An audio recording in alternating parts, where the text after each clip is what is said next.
fair to say na ito yung toughest battle compared to your party versus ERAP, your party versus Lynn? Toughest because may emotion na involved. Dahil siyempre parang tinuring namin siya na kapatid. And until now, di ba? Ayaw namin magkasakitan. Di ba? Nag-uusap pa rin kayo.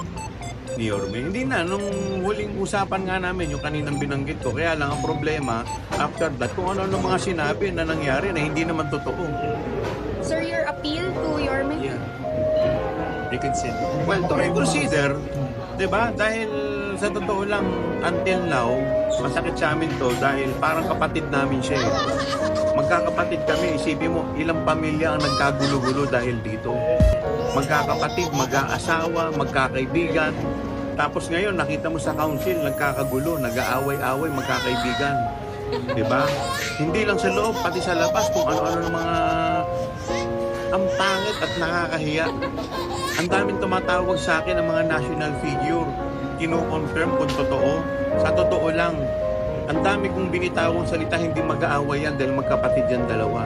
Sa totoo lang, nahihiya po ako sa nangyari.